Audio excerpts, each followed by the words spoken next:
Olá pessoal, eu sou Adolfo Neto, professor da UTFPR Curitiba. Este é o Emílias Podcast Mulheres na Computação. Hoje estamos aqui com Cláudia Silva. Ela é gestora sênior de operações de alto nível na Cisco e ministrou a palestra Mulheres Negras na Tecnologia, mais que uma ousadia, uma possibilidade, no Women in Information Technology, WIT 2024, o evento do Meninas Digitais que acontece todos os anos como parte do Congresso da SBC, a Sociedade Brasileira de Computação. Quem vai entrevistá-la comigo hoje é a Júlia Gabriela. Júlia é estudante do curso de Sistemas de Informação da UTFPR Curitiba e integrante do time podcast do Emílias Armação em Bits. Tudo bem, Júlia? Tudo bem. Seja bem-vinda ao Emílias Podcast, Cláudia. Obrigada por ter aceito o nosso convite. Tudo bem com você? Eu que agradeço. Tudo bem, eu que agradeço o convite e a possibilidade de conversar com vocês. Então, Cláudia, vamos começar perguntando sobre o seu cargo atual. Você é gestora sênior de operações de alto nível na Cisco. Isso foi uma tradução que eu peguei lá do título em inglês que está lá no seu LinkedIn. Então, talvez em português vocês usem outro termo, mas foi essa tradução. Você pode explicar para a gente o que é a Cisco e o que é que você faz lá como gestora sênior de operações de alto nível? Sim, assim, boa noite. Vai ouvir esse podcast. Bom, eu sou Cláudia Silva, moro no Rio de Janeiro e trabalho na Cisco há 12 anos. Eu tenho 31 anos de vida profissional. Nos últimos 12 anos tem sido na Cisco. A Cisco é uma empresa americana de tecnologia. Esse ano a Cisco está completando 40 anos de existência. Logo, a Cisco é uma das empresas de maior longevidade nesse mercado, né, junto com outras empresas como Microsoft, IBM, outras dessa primeira geração de empresas que criaram o que a gente conhece hoje por tecnologia. A Cisco tem um papel fundamental na expansão da internet, porque ela foi a empresa que criou o protocolo que permite que as pessoas se comuniquem não estando no mesmo espaço físico, que é o protocolo BGP, que é o protocolo de roteamento, que permite que pessoas em prédios diferentes se falem. Graças a isso e a expansão dos microcomputadores, por exemplo, a internet tornou-se o que a gente conhece hoje, nessa rede global, que a gente nem lembra mais, né, Adolfo, como era viver sem internet. Né? Não vou perguntar para a Júlia, porque provavelmente ela já nasceu num mundo com internet, né? Mas a gente viveu um mundo aí analógico, digamos assim.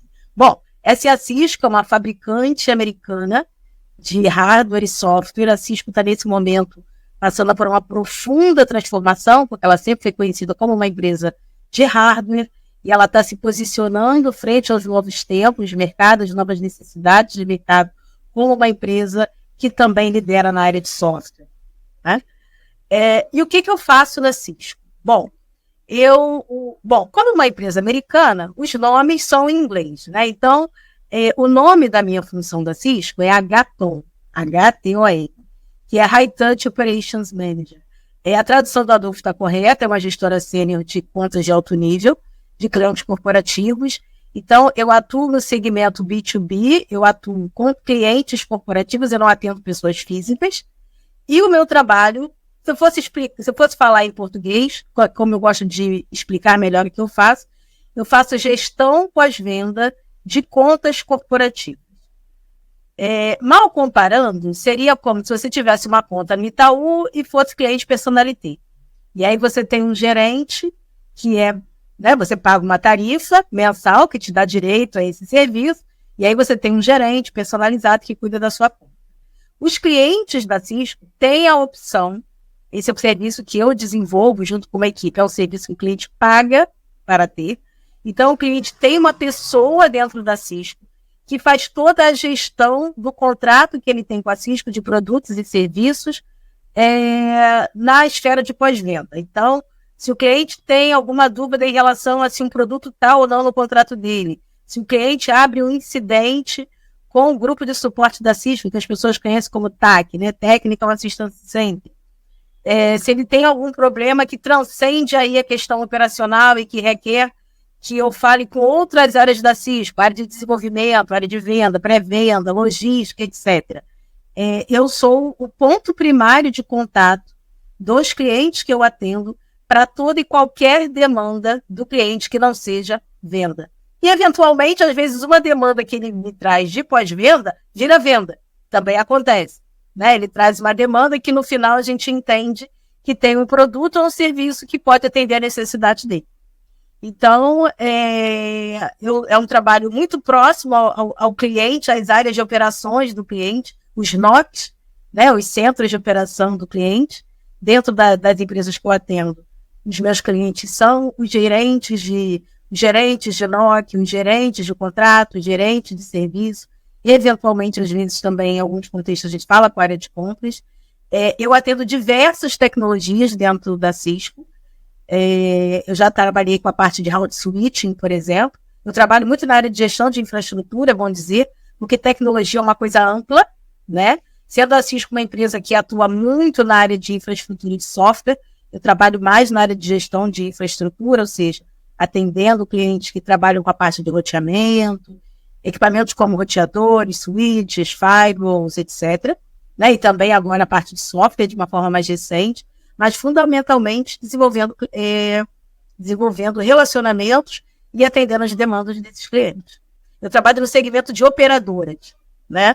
Então, as operadoras de telecomunicações no Brasil, tais como Claro, Oi, TIM, são ou foram meus clientes. Muito bacana. E nesse seu cargo, né, de gestora, sênior de operações de alto nível, né, que foi a tradução, quais você diria, né, que seriam as habilidades necessárias para esse cargo, para ser, né, uma gestora? Sim. É necessário conhecimento técnico, mas como minha função é de gestão, eu sou uma pessoa generalista na questão do conhecimento técnico. Como eu já atendi várias tecnologias e o meu papel é de gestão, eu tenho conhecimento suficiente para poder entender a necessidade do cliente quando ele traz e poder internalizar isso para dentro da companhia, né? Existem outras posições na Cisco, como, por exemplo, eu sou High Touch Operations Manager e, normalmente, para as tecnologias, eu tenho um High Touch Engineer, por exemplo, que esse, sim, é um líder técnico. Eu sou líder de operações, ele é líder técnico, e nós trabalhamos bem próximo para atender aí todas as necessidades do cliente. Voltando às minhas habilidades, né? Como eu falei, é um trabalho de desenvolvimento de relacionamento com o cliente. Então, isso envolve, primeiro, uma comunicação eficaz. Tem que gostar de pessoas, porque eu trabalho com redes diferentes. Eu tenho, eu trabalho com 50, 60 usuários, no fim das contas, se eu for levar, né, se colocar todo mundo na ponta do lápis.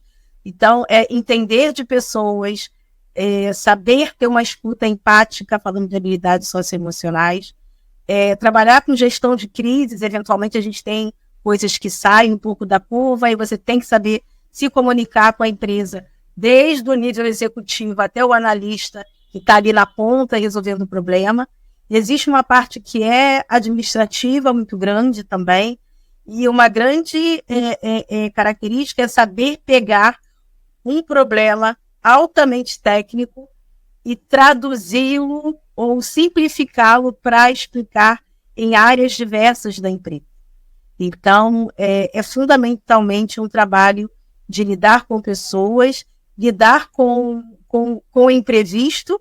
Às vezes eu planejo meu dia, hoje eu vou fazer isso, isso e isso. E aí o telefone toca, o cliente está com uma crise, o cliente está com alguma coisa fora do ar, ou com alguma cidade sendo impactada. Para tudo, a prioridade é resolver aquele problema. Então, é uma função muito interessante. Eu acho que é uma das mais... que requer mais habilidades socioemocionais, no fim das contas, que você precisa ser adaptável, você precisa lidar com o imprevisto, nem sempre meu dia sai como planejado, e principalmente um foco em resultado e um foco em ganha-ganha, né? O nosso papel na área de pós-venda é fazer com que o cliente tenha a melhor solução possível para o caso dele e que também seja a melhor solução possível para a Cisco, né? A gente tem um papel fundamental também de defender a marca Cisco a ponto do cliente querer comprar mais e comprar de novo. O meu serviço ele é renovado anualmente. Então, é uma linha de frente, né? É uma função de linha de frente. E requer falar em público. Hoje mesmo eu tive uma reunião com todos os gestores do meu cliente, que é a Claro, um dos meus clientes, que é a Claro. Então, você está ali mostrando resultados, apontando caminhos, fazendo planos de melhoria. Então, é um mix de gestão com viés técnico e com muitas habilidades socioemocionais. Eu não faço isso sozinha, no meu grupo nós temos mais cinco pessoas. Nesse momento, eu sou a única mulher nesse time, tínhamos uma outra pessoa aqui que saiu, mas é sobre isso, muitas habilidades aí para compor esse trabalho de emprego. Muito bom. Então já dá para os nossos e nossas alunos e alunas já terem uma ideia do que precisa para chegar nesse cargo, né? Como a gente vai deixar o seu LinkedIn na descrição do episódio. Você já passou por outras empresas antes da Cisco, mas eu quero falar sobre uma outra empresa aqui, ou organização, não sei se entendi justamente sobre ela a pergunta, que aqui você diz no LinkedIn que você é cofundadora da Aqualtune, que trabalha com desenvolvimento de carreiras e tutoria para a comunidade negra. Então você pode explicar para a gente como funciona a Aqualtune, qual é o seu papel lá? Sim. A Aqualtune é uma iniciativa que eu comecei com uma amiga minha que se chama Letícia. Letícia foi minha mentoranda num outro programa de voluntariado que eu participava, eu faço muito trabalho voluntário, e a nossa identificação foi tanta que a gente falou assim, vamos tocar um projeto juntas? E aí, em plena pandemia, na verdade começamos um pouco antes, foi em 2019, nós começamos a reunir mulheres negras que nós conhecíamos de áreas diversas do mundo corporativo, muitas de tecnologia, né, tecnologia pura, como eu e outras, a própria Letícia é da área de desenvolvimento de negócios e outras, e a gente percebeu, Adolfo e Júlia, que a gente vive num país muito desafiador em termos de mercado de trabalho por questões diversas, mas a gente percebeu que muitas mulheres negras, mesmo tendo acesso à educação, à oportunidade de estudo, não estavam conseguindo se desenvolver na carreira como esperavam. E aí a gente percebeu também o seguinte, a maioria de nós é a primeira nas famílias a alcançar o emprego no mundo corporativo. Especialmente quando a gente vem de famílias periféricas, eu sou aqui do Rio de Janeiro, eu sou da Baixada Fluminense, não moro mais na Baixada Fluminense, mas nasci lá, né? Nasci e me criei até os 20 anos lá. Sou filha de um professor, seu Antônio, e da minha mãe, que é empreendedora e dona de casa, dona Célia. Mas eu sou a primeira pessoa da família a entrar numa grande empresa. Meu pai não tinha esse repertório de comportamentos, de como navegar, como criar relações nesse ambiente para me ensinar. Então, eu aprendi errando, aprendi com o que eu observava. E hoje a gente vive num mundo ainda mais complexo do que o mundo que eu entrei no mercado de trabalho, que foi na década de 90, quando a tecnologia estava chegando no Brasil. Comecei a trabalhar em 1993. Não existia um microcomputador no Brasil, só que eu tenho 52 anos, né? Então, o que a gente observa é que, embora o mundo seja o mesmo, boa parte das mulheres negras vivem o mesmo desafio que eu vivi lá atrás, num mundo ainda mais complexo. Então, o Aqualtune é uma iniciativa que busca compartilhar experiências do que a gente aprendeu com pessoas que estão tentando entrar ou se desenvolver no mercado. Entre 2019 e 2022, nós fizemos vários processos de mentorias coletivas, mentorias individuais. Para mim é um enorme prazer hoje ver pessoas que nós mentoramos e que eram estagiárias lá em 2019, hoje estão em cargos de gestão de grandes empresas, pessoas que saíram, estão morando fora do Brasil, foram perseguir os seus sonhos. Então, é um trabalho realmente de mostrar para essas mulheres e meninas que existe um lugar para elas no corporativo, mas elas têm que aprender a lidar com esse mundo, né? Que não é simples. Muito bacana a iniciativa, que é muito interessante. E além disso, também vi que você é professora convidada na INSE Febraban. Você pode nos contar um pouco de o que você ensina lá, enfim? Posso sim. Eu digo que chega uma hora na carreira da gente que a gente vai acumulando tanto conhecimento e experiência que se a gente não compartilhar, parece que está faltando alguma coisa, né? Eu acho que o Meninas Digitais, por exemplo, é uma iniciativa que veio exatamente de profissionais que já alcançaram determinado nível de conhecimento, de expertise, e olham para o lado e falam, tá, o que eu faço agora com tudo isso que eu sei? Compartilhar. Eu acho que compartilhar é o que torna a nossa carreira mais significativa, mais do que o quanto dinheiro você ganha e o quanto de coisas que você acumula entre bens, viagens, etc. Bom, a Qualtune vem muito disso e o meu convite, o convite que eu recebi da InfiFibraban não foi diferente. Eu sou líder da comunidade de diversidade na Cisco, da comunidade de diversidade étnico-racial, que na Cisco se chama CBP, Connected Black Professionals. Através da CBP, eu fiz um trabalho em parceria com a Academia Cisco, a NetAcad, junto à Febraban. A Febraban tem um projeto muito interessante de cybereducação voltado para o mercado financeiro e eles criaram uma turma apenas para profissionais negros. Não foi todo mundo, nem todos eram negros, mas a maior parte foi. E a partir dessa interação com eles, ajudei a delinear um pouco as bases do projeto, dei alguns insights. Eles me chamaram para trabalhar exatamente esses conteúdos socioemocionais, empregabilidade, carreira, liderança, para as turmas dos cursos que eles promovem lá dentro da INF. Então, eu sou uma professora convidada, né? Eu tenho um contrato com eles, é um trabalho sob demanda, ou seja, não tenho turmas toda vez, mas toda vez que eles vão fazer um projeto com uma instituição afiliada à Febraban, que normalmente vai ser um banco, né? Vai ser uma instituição financeira, e que tem um conteúdo que está de acordo com as minhas habilidades, eles me chamam para dar aula. Já fiz alguns trabalhos com eles e é muito bacana, né? Essa frente de diversidade, as empresas que estão investindo estão fazendo a diferença na vida de muita gente, e para mim é um prazer fazer parte disso. Bom, é um pouco diferente da experiência que a gente tem em geral, né, nas universidades, pelo menos nas universidades federais, né? A gente faz graduação, mestrado, doutorado e já vai ensinar, né? É jogada assim, meio sem experiência. Você, no caso, teve bastante experiência antes e foi lá lecionar.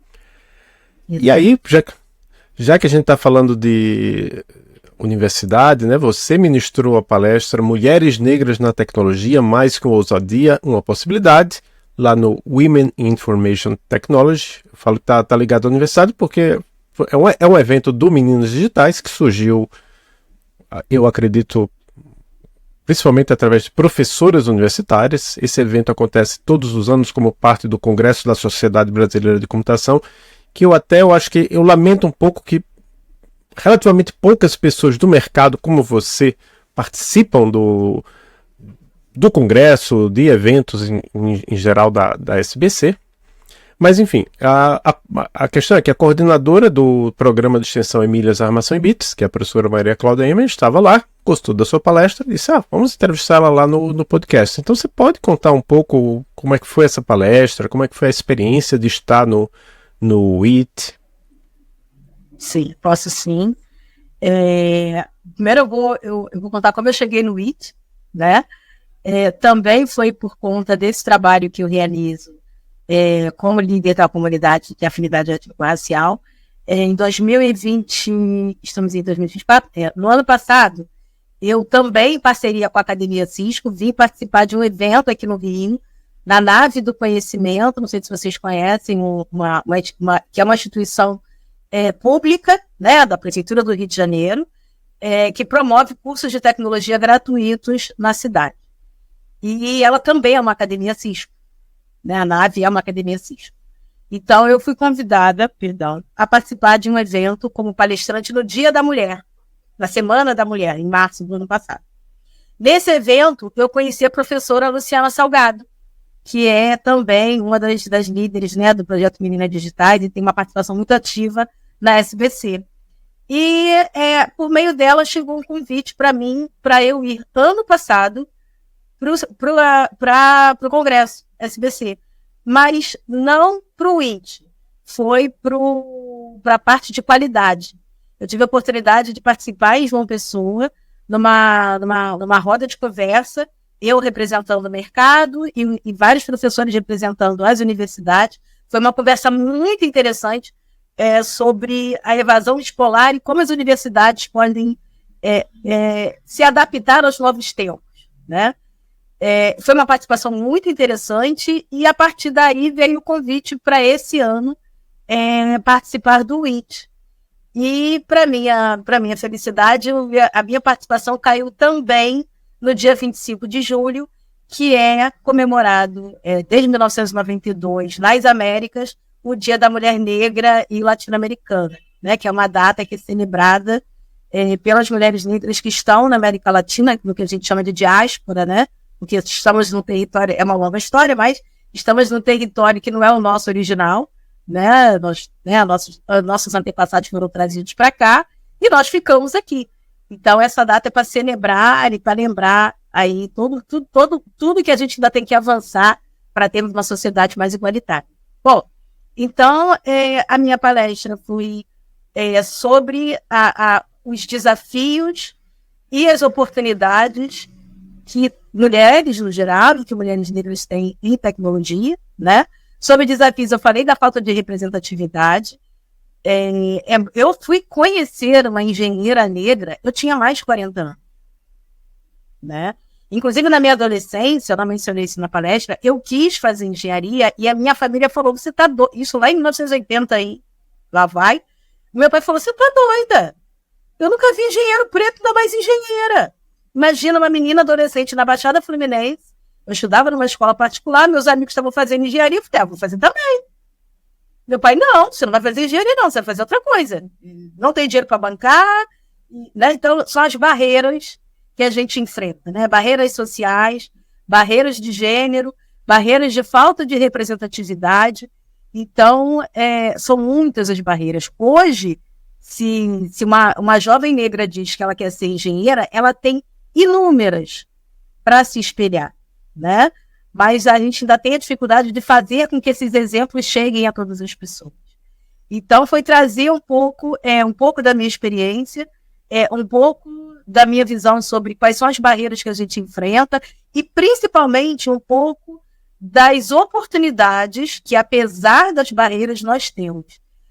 Eu não conheço, Adolfo e Júlia, nenhuma outra área do conhecimento que é capaz de promover uma mudança socioeconômica e de carreira de uma forma tão sólida e rápida, se a pessoa investir, do que tecnologia nos dias de hoje. Né?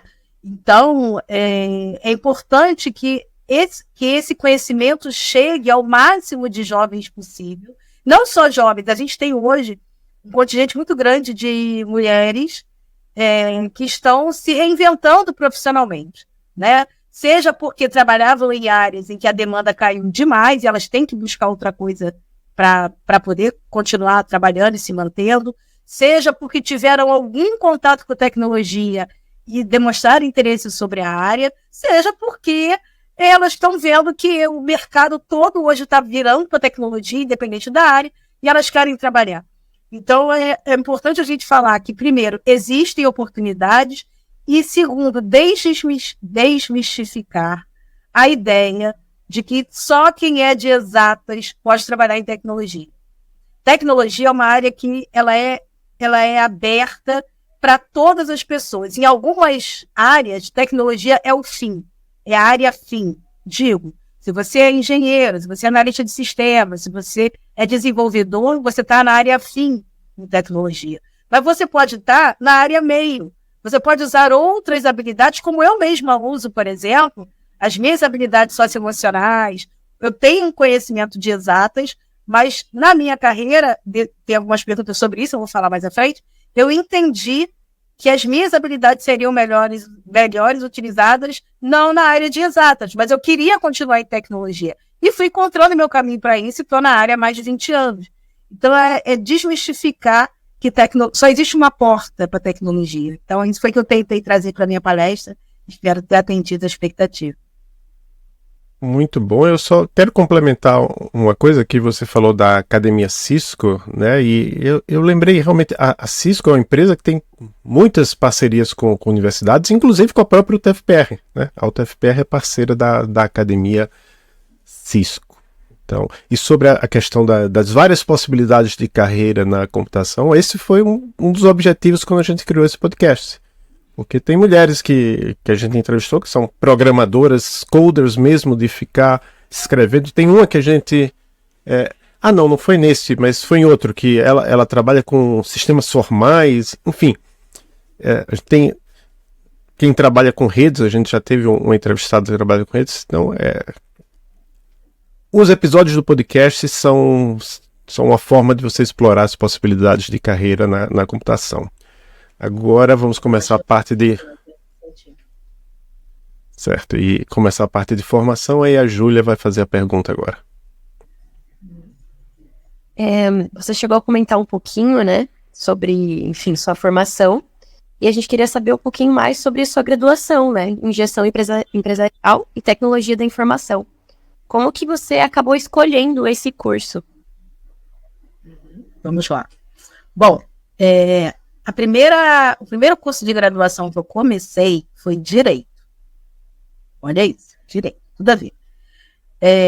O ano era 1997, outro Brasil, né, outro mundo. Faculdade era muito, muito caro. E eu não tive dinheiro para continuar. Parei a faculdade de Direito no segundo período.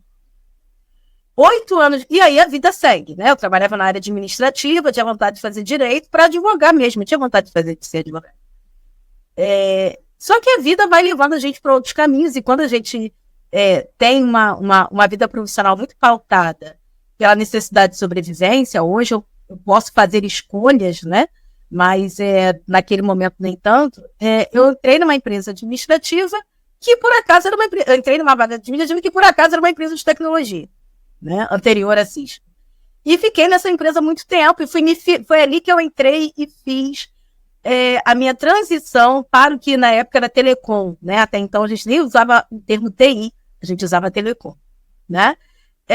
E aí eu comecei a ter renda suficiente para custear a minha faculdade, eu fiz faculdade particular, não fazia mais sentido para mim fazer Direito, eu já estava com 30 e poucos anos, eu falei, cara, eu vou fazer uma outra graduação, vou finalmente fazer a minha graduação.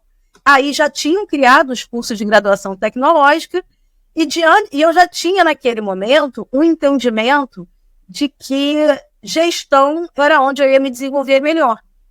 Então eu escolhi um curso que fosse na área de tecnologia, mas que me desse subsídios para eu me desenvolver na área de gestão. Então, meu curso é Gestão Empresarial e Tecnologia da Informação.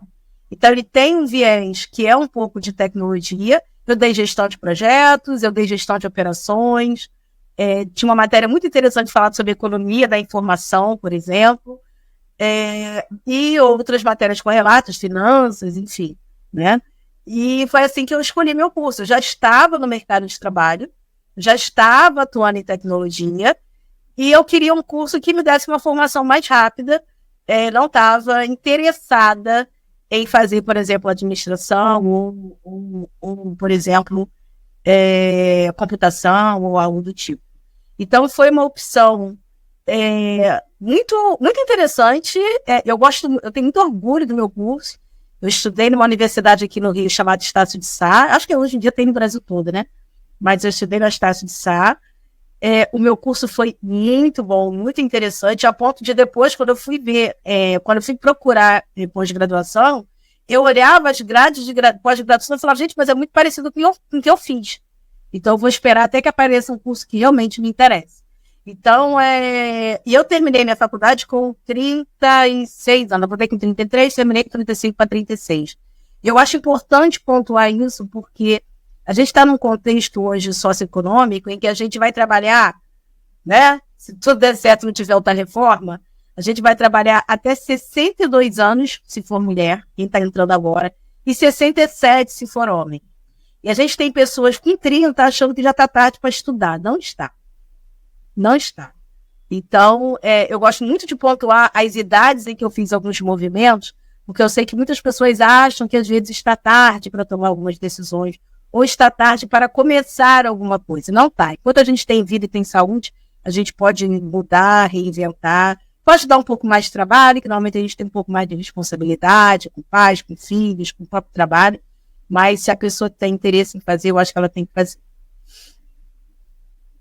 Muito bom. E, bom, depois da graduação, então, você fez o MBA em gestão de pessoas, né, seguindo essa área de gosta, e uma especialização em negócios. E agora você tem um MBA em neurociência. Então, o que te motiva, né, a continuar estudando e aprendendo? Vamos lá.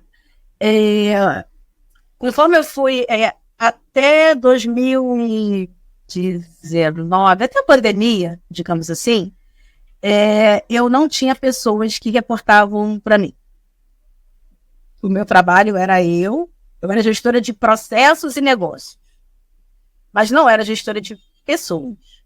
Só que conforme você vai amadurecendo na sua função e entrou, enfim, apareceu um projeto bem grande para o meu cliente, e aí eu comecei a liderar pessoas, e eu comecei a ver que eu tinha habilidade com isso, e o meu gerente também começou a ter habilidade com isso.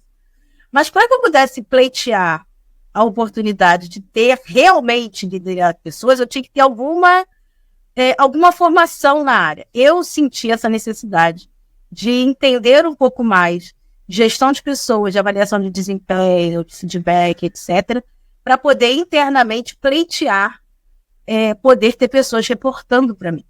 Então, essa foi uma das razões de eu fazer o MBA em gestão de pessoas. E depois eu fiz gestão de negócios, pensando também nos meus passos à frente. Então, hoje, ao longo desse ano, eu tenho uma equipe, eu lidero uma célula de atendimento, digamos assim. Cheguei a ter 5 pessoas. A gente teve agora, está tendo uma reestruturação, então isso está mudando um pouco. Então, o meu objetivo foi exatamente crescer dentro da minha função, né, assumir novas responsabilidades, mas não só embasado na experiência, né, mas também no fato de que eu adquiri outras, em paralelo com adquirir outras habilidades, eu também busquei conhecimento técnico para pleitear aquilo que eu queria, tanto em gestão de negócios como em gestão de pessoas. E como eu gosto de lidar com pessoas, já viram que eu falo bastante, né? Então, eu gosto de lidar com pessoas, entender o comportamento humano passou a ser uma coisa que me interessou muito. E no meu curso de gestão de negócios, da Dom Cabral, tinham muitas matérias que falavam sobre liderança e se falava muito em neurociência. E aí eu fiquei curiosa para entender como funciona a neurociência, né? Como nós funcionamos. E hoje é uma habilidade essencial. A gente está vivendo uma época, Júlia e Adolfo, em que a gente está discutindo o quanto a tecnologia é capaz de substituir a gente em algumas funções e algumas tarefas, né? Isso é uma realidade. A gente não sabe ainda a extensão do quanto isso vai acontecer, mas entender de pessoas hoje é o que vai diferenciar a gente no mercado de trabalho. Então, eu escolhi conhecer um pouco mais sobre neurociência para entender como motivar pessoas, como ajudar pessoas a alcançar o melhor delas dentro daquilo que elas escolheram fazer. E eu uso esse conhecimento não só dentro da equipe que eu atendo, né, da equipe que hoje eu lidero, como com os meus clientes e com os meus mentorandos, né? Eu, nesse momento, estou tocando um projeto, estou liderando um projeto na Cisco chamado Legado. Nós temos 12 profissionais negros da Cisco liderando profissionais negros do mercado. E como você conversa, como você engaja pessoas que não respondem para você, e como é que você convence essas pessoas a entrar num projeto pela primeira vez, ou fazer de novo, e se conectarem com pessoas que elas nunca viram, e para fazer algo que é significativo. Então, eu acho que quem entende hoje de pessoas, entende de negócio e vai ser bem-sucedido. Independente da área, pode até não precisar estudar neurociência, foi uma escolha minha, mas entendam de pessoas para poder se dar, poder entregar o seu melhor aí, independente da área que você faz. Olha, e agora a gente muda um pouco e pergunta sobre dificuldades, né? A gente já está no episódio, já tem mais de 110 episódios aqui, e eu acho que quase todos a gente fez essa pergunta. Você enfrentou dificuldades na escola ou no trabalho que você tenha percebido ou achado que se deva ao fato de você ser mulher? Olha, eu li a pergunta e fiquei pensando se o quanto o gênero me afetou. Eu acho que sim. Primeiro, a história que eu contei da adolescência, por exemplo, né, em que a minha família não conseguia me enxergar como engenheira, porque eu nunca tinha visto ninguém. Nunca tinha conhecido uma mulher engenheira, menos ainda uma mulher negra engenheira, e menos ainda uma mulher negra, periférica, né, saindo da Baixada Fluminense para fazer engenharia numa faculdade pública, né, que era o que eu pleiteava com 15 anos. Então, eu sempre fui uma pessoa muito sonhadora, muito, sabe, querendo muito novo. E era difícil encontrar pessoas como eu, né, de onde eu vim, fazendo coisas muito diferentes do que todo mundo fazia. Então, eu acho que a falta de representatividade, sim, foi uma barreira. A minha vida toda eu trabalhei sendo ou a única mulher da equipe, ou uma das poucas mulheres da equipe. Na CISP é um pouco diferente, né? Eu tenho outras mulheres em outras localidades fazendo a mesma coisa que eu faço, mas eu já trabalhei em cenários em que eu era a única mulher numa equipe de conta, por exemplo, né? Todos os outros eram homens. E isso poderia ser intimidador para mim. Poderia. Em alguns momentos foi. Mas eu acho que eu tive a sorte de encontrar equipes em que havia muito respeito. Havia muita... E talvez por trabalhar em empresas grandes também, né? Desde o meu primeiro emprego foi uma empresa nacional, que é conhecida como VR Vales, né? Depois eu passei por uma empresa de tecnologia e cheguei na Cisco.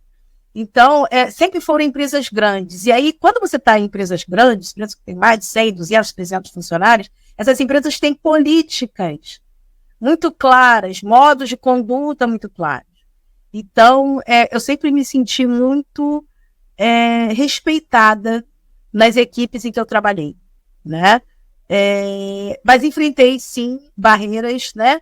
Pelo fato de muitas vezes não enxergarem mulheres, especialmente mulheres como eu, mulheres negras, em posições que eu gostaria de chegar. Então, eu trabalhei no meu primeiro emprego, por exemplo, eu fiquei lá há quase 6 anos e eu entrei como datilógrafa. Gente. Eu entrei como datilógrafa, a carteira foi assinada como datilógrafa e eu fui crescendo, né?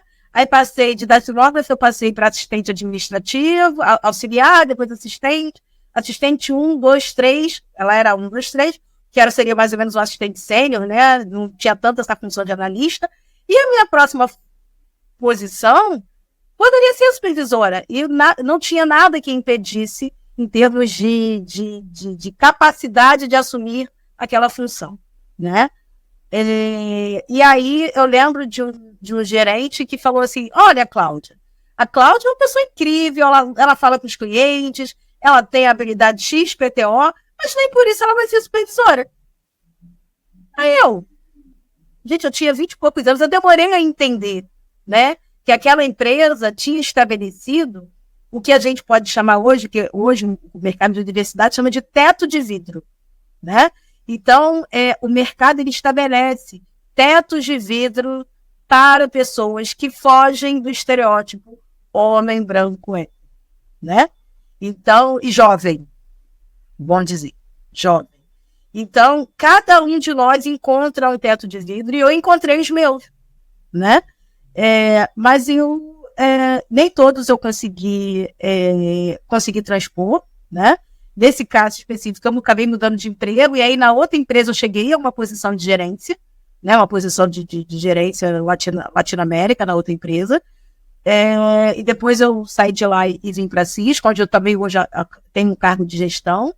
Então, existe sim as barreiras, existem para mulheres negras em especial, e conforme essa mulher vai sendo mais diversa do considerado padrão, ou seja, se ela é mulher e além de mulher ela é negra, e além de mulher ela é LGBT, ou ela é periférica, ou ela está fora do eixo das grandes capitais, né? Rio, São Paulo, Curitiba, Brasília, Minas Gerais, Belo Horizonte, ou ela tem mais de 40, ou ela é jovem demais. Sempre existe um motivo para uma mulher não assumir uma determinada posição. Ou ela é muito jovem, ou ela já passou do tempo, ou ela é mãe, ou ela vai ser mãe, ou ela sempre arruma uma razão. E essas barreiras não existem para os homens, né? E quando a gente coloca outras camadas, que seja etnia barra raça, idade, gênero para a lei do hétero, né? As barreiras só aumentam. Então, eu encontrei sim, mas eu também tive a felicidade de encontrar pessoas que enxergaram o meu trabalho, me orientaram e me abriram portas para mim, né? A maioria das portas foram abertas por pessoas que trabalharam comigo e falaram, olha, tem uma oportunidade aqui, tem uma oportunidade ali, vai por aqui, por que você não estuda isso assim, assim? Por que você não faz isso assim, assim? Então, acho que a gente tem que se cercar. O mundo está mudando, mas ele não muda na velocidade dos nossos sonhos. Então, a gente tem que se cercar de pessoas que acreditem na gente, que impulsionem a gente, sabe? Que dão um caminho pra gente. E agora eu acho que essa pergunta tem tudo a ver com isso que você acabou de falar, né? De estar cercado de pessoas que te apoiam. Então, perguntar se participa de algum grupo de apoio para mulheres que estejam, né, na área da computação ou da gestão. Bom, eu estava falando das comunidades de diversidade da Cisco, né? A Cisco, eu tenho a felicidade de trabalhar numa empresa que tem muitas comunidades, muitas, voltadas para a inclusão e para o desenvolvimento de pessoas. A Cisco tem uma comunidade chamada Women of Cisco e tem a WISE, que é o Women in Science Engineering, ou seja, Mulheres em Engenharia e Ciências. Essas comunidades, elas criam muitos programas de apoio a pessoas que querem se desenvolver. Então, eu já fiz programas de desenvolvimento, de liderança, de comunicação, de posicionamento dentro dessas próprias comunidades dentro da Cisco. Fora da Cisco, eu participo já fiz programas de mentoria, por exemplo, Mulheres do Brasil, que é um grupo capitaneado pela Luísa Trajano, né, da Magazine Luiza. Ela tem um braço muito forte de equidade de raça e de gênero, eu participo. E sempre que possível, eu participo de iniciativas, seja liderando projetos, seja dando a minha contribuição, como eu fiz na SBC, como eu já fiz em outras entidades, como fiz na Firjan recentemente, me chamaram 2 vezes para participar de eventos lá. Eu tenho uma aspiração, né, de participar do Conselheiras 101, por exemplo, que é um grupo de mulheres, é um grupo que está fomentando a entrada de mulheres em conselhos de administração de empresas no Brasil. Eu tenho muita vontade de participar do Conselheiras 101. Então, estou sempre ali acompanhando os movimentos. Também, de novo, né, a internet nos permite ter acesso a muitos grupos de apoio, né? E eu tenho inúmeros grupos de WhatsApp, de compartilhamento de vagas, de equidade de gênero, de equidade de raça, de diversidade. Sou alumne da PUC, sou alumne da Dom Cabral, né? Sou alumne do NetAcad. Então, são inúmeros os grupos de rede de relacionamento que eu alimento, além do meu próprio network que eu construí em 30 anos de trabalho. Então, venho construindo, vou trabalhar mais um bom tempo, mas criar essas redes que geram apoio e que eu posso dar também. Hoje eu já estou na posição não só de receber apoio, mas de dar apoio. Né? Eu falei isso essa semana no outro contexto. Todos nós temos um pouquinho de poder. E a gente tem que usar esse poder para promover o mundo que a gente quer ver. Porque esse mundo que a gente quer ver não vai acontecer sozinho, sabe? Então todo mundo, né, vai ter gente que vai dar um senhor empurrão, vai ter gente que vai dar um empurrãozinho, mas a gente vai puxar um, puxar outro e a gente muda o cenário. Outra pergunta que a gente gosta de fazer aqui é: alguma mulher te inspirou em sua carreira? Eu vi essa pergunta também. Acho que a maior inspiração eu tenho das mulheres da minha família. Embora eu seja a primeira mulher a ingressar no mundo corporativo e permanecer nele, né? Eu venho de uma família, minha família é bem matriarcal, né? Minha mãe tem 4 irmãs, né? E todas vivas, muito unidas. E eu venho de uma família de mulheres incríveis, de mulheres extremamente inteligentes, capazes, que estão empreendendo, mas que as barreiras socioeconômicas de décadas atrás não permitiram que elas fossem tudo que elas pudessem ser. No que elas puderam e que elas puderam desenvolver, elas são incríveis, cada uma do seu jeito. de trabalhar, né? De ganhar a vida e tal. E eu sou parte da primeira geração que teve acesso ao ensino médio, pelo menos. Então, eu também sou parte da primeira geração da minha família que teve a possibilidade de sonhar, sabe? Que teve portas abertas diante de si e pôde escolher. A primeira geração que, por exemplo, não precisou trabalhar no serviço doméstico para sobreviver. Então, eu acho que a minha inspiração são essas mulheres que abriram portas para mim e para as minhas primas terem outras escolhas, né, de trabalho, e a minha maneira de honrar isso é ser o melhor que eu posso ser, e acho que dá orgulho a essa família, sabe? Tem uma frase de uma música do Emicida que ele fala: viver é partir, voltar e repartir. E eu acho que essas mulheres me inspiram, elas ainda me impulsionam. Sempre que elas podem, elas vão em tudo que eu faço. Elas não perdem. Vou pegar esse podcast, vou mandar o link, elas ouvem quando é ao vivo, elas estão lá no YouTube ouvindo, sabe? E é a forma de mostrar: olha, eu tô com você, eu tenho que ter orgulho de você, sabe? E, como eu falei, eu fui conhecer uma engenheira preta com 40 anos, né? Ao vivo. Então, hoje eu tenho uma infinidade de mulheres que estão atuando na área de tecnologia, algumas em cargos de liderança. Tem a Vânia Neves, por exemplo, que é CTO da Vale do Rio Doce. É uma mulher incrível, fazendo trabalho em uma das maiores empresas do mundo, né? E a gente tem outras mulheres, como a Tânia Consentido da Microsoft, que nem é uma mulher negra, mas é uma mulher que também está à frente de uma imensa empresa de tecnologia. Hoje nós temos a felicidade de ter muitas mulheres que a gente possa se inspirar. Quando eu comecei, realmente não tinha, ou se tinha, eu não conhecia. Hoje eu conheço muitas, mas a minha base e a minha inspiração são as mulheres que me ajudaram, que participaram da minha criação e permitiram que eu tivesse escolhas. Muito bonito. E bom, o que você diria, né, para meninas e mulheres que estejam pensando em seguir a carreira da computação ou a própria carreira da gestão, né? Eu diria: ouse sonhar, sabe? Não censurem seus sonhos. Tem aquela frase: o não a gente já tem, né? A gente já parte do não. O não você já tem, então vai lá, vai tentar, vai. A gente tem, eu até peguei aqui, olha, a gente tem um mundo na nossa mão, que é isso aqui, ó, smartphone, né? Isso aqui quase todo mundo tem. O Brasil tem mais smartphone que habitante, né? A conta é absurda. Tem gente que tem mais de um telefone, mais de uma linha. Se a gente usar isso aqui com sabedoria, buscando como realizar os nossos sonhos, a gente vai longe. A gente sabe que acesso à internet, acesso a microcomputador, não é todo mundo que tem. Mas a maioria tem pelo menos um smartphone, né? Ou acesso a computador na escola.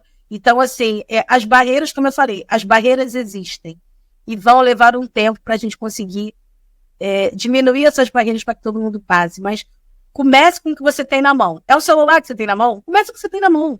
É o celular na escola? Começa na escola, sabe? Vá procurando, vá buscando mulheres negras em tecnologia, mulheres em tecnologia. Você mora no interior do Piauí, nordestinos em tecnologia. O Google vai te mostrar todo mundo. Se conecte com essas pessoas. Todo mundo está a um clique de distância. Manda uma mensagem. Olha, eu sou sua fã, eu conheci sua história e eu estou me conectando. Ouse. O mundo é das pessoas que ousam fazer algo diferente do que sempre fizeram, né? E a gente está num mundo que, embora haja muita dificuldade, há muita possibilidade também. Que a gente possa olhar para a possibilidade mais do que para a dificuldade, para poder encontrar a saída, seja qual for a saída que a pessoa esteja buscando. Muito bom. Então agora a gente chega num momento um pouco mais leve do nosso podcast, em que a gente pede para a nossa entrevistada indicar algum livro, filme, série, podcast, quadrinho, da área, não da área, alguma coisa que você use para aprender ou para relaxar, que você quer indicar para os nossos e nossas ouvintes.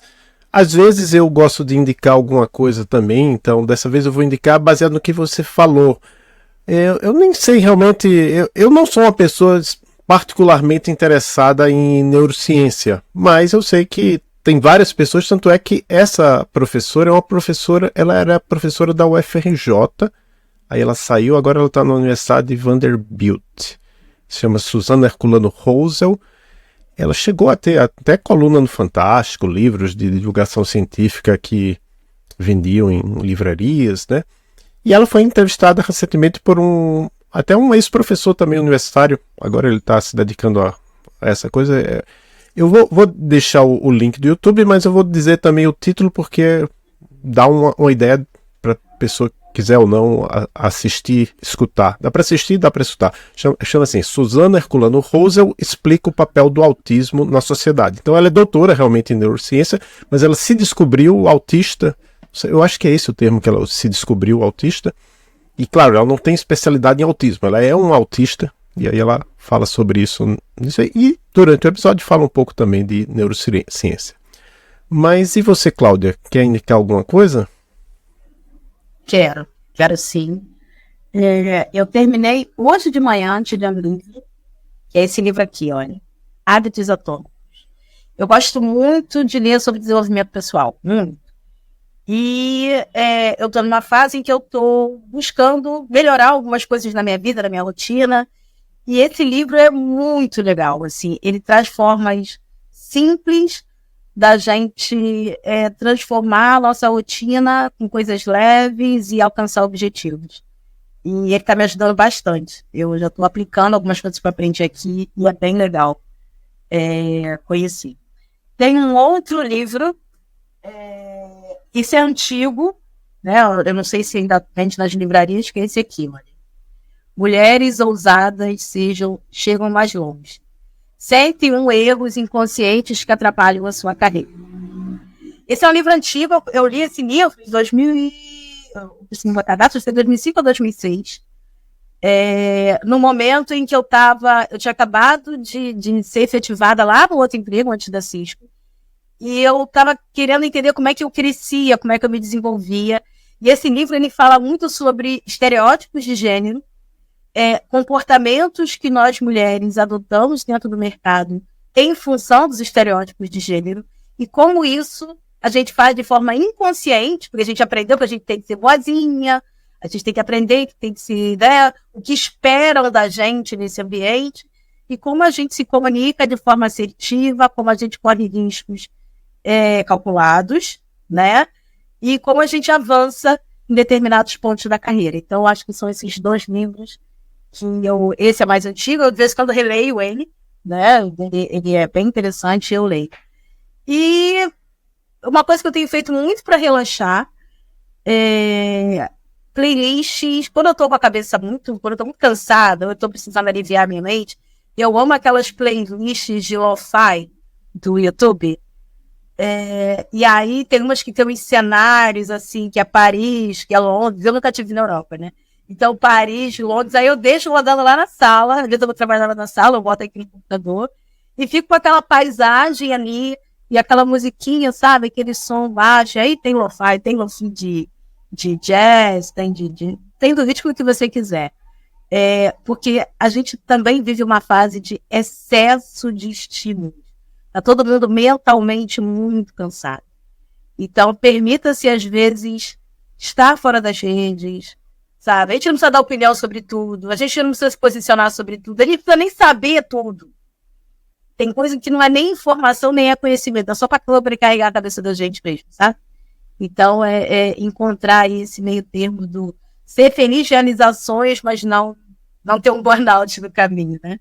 Então, é uma coisa que tem me ajudado muito hoje, essas playlists de lo-fi, né? Não sei bem como é que fala, mas que trazem músicas leves, bota uma luz baixinha e termina o seu dia ali baixando a rotação para você descansar e dormir melhor. Muito bom.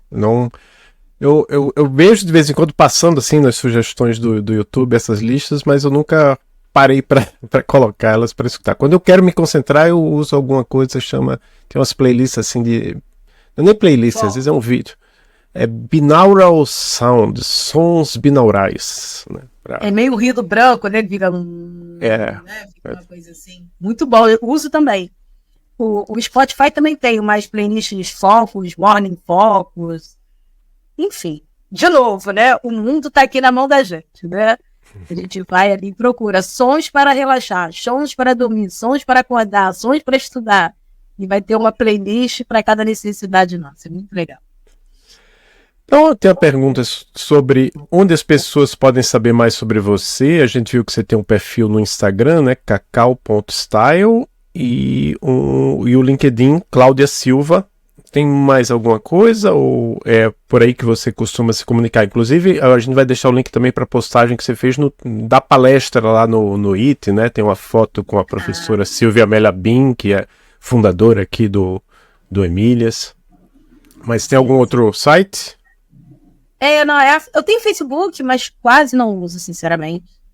Tá lá, porque minha família tá toda lá, mas eu mesmo entro muito pouco lá.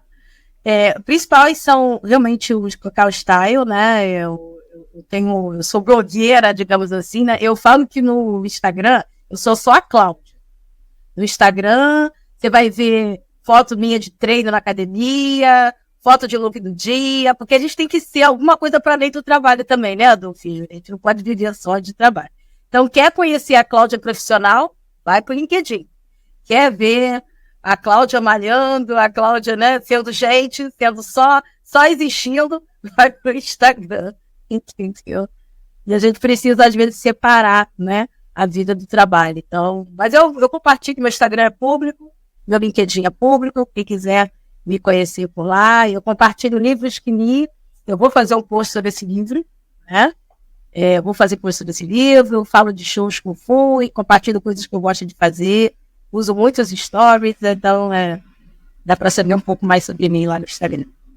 Mas aí eu fiquei curioso porque eu vi aqui, eu não conhecia, eu tinha o acesso ao seu LinkedIn, mas não o Instagram, então eu vi que você tem aqui um podcast, Pérolas Negras? Tem. Rapaz, eu faço tanta coisa. Então, eu tenho um podcast, que é um podcast sobre autoconhecimento, e eu comecei no final de 2022. E são podcasts de 5 minutos, trazendo reflexões sobre vida, sobre carreira, muito sobre afetividades, né? Eu atualmente tô solteira, então muitas reflexões sobre as dificuldades de se relacionar no dia de hoje, né? Porque é isso, a gente não é só o profissional, né, do Pinchuri, a gente faz muita coisa, né? A gente existe para nós giramos vários pratinhos, né? Então, conforme algumas coisas alguns insights que eu fui tendo, eu parei no acho que tem 125 episódios, se não me falha a memória. 129. 129, né? E aí mas não parei, não. Aí eu vou continuar fazendo o podcast. Então, realmente é sobre autoconhecimento, sobre bem viver, sobre coisas do tipo. É interessante, não? Mais uma iniciativa sua, certo? Júlia? Bom, estamos chegando ao fim desse episódio. Eu quero agradecer a sua presença aqui com a gente do Emílias Podcast. Para mim, como uma mulher que está cursando um curso na área de gestão e tecnologia, foi muito inspirador. E, enfim, perguntar se você gostaria de agradecer alguém e mandar um abraço aí no final desse episódio. Sim. Eu quero agradecer a professora Silvia, a professora Luciana Salgado, que começaram, né, que me colocaram em contato com a SBC em tudo que vem acontecendo depois, né? Obrigado por esse convite. Agradecer a Cisco, né? Eu acho que a Cisco é uma empresa que permite que eu faça que eu possa exercitar muitas das minhas habilidades para além da minha função principal. Eu não estaria aqui, né, se eu estivesse só fazendo o meu trabalho focado no meu cliente, né? Então, ela permite que a gente exercite muito das nossas habilidades para outros campos. A parte de voluntariado é fantástica e eu sou muito grata pela pessoa que eu me tornei depois que eu comecei a trabalhar com equidade de gênero e de raça. E isso não começou na Cisco, mas ganhou uma outra cara, um outro impulso a partir das possibilidades que a empresa fornece. Então, muito obrigada, vocês do Emília. Muito obrigada, professoras. Muito obrigada, Julia Adolfo. E obrigado, galera da Cisco, É sempre um prazer aí poder falar um pouco dessa empresa que eu admiro tanto. Obrigado e a todos e a todas que nos escutaram até agora. Nós estamos no YouTube em vídeo, no Spotify em vídeo e nas plataformas onde você escuta podcast, que não sejam essas duas aí, em áudio. E até o próximo episódio do Emílias Podcast Mulheres na Computação. Obrigada, pessoal. Tchau, tchau.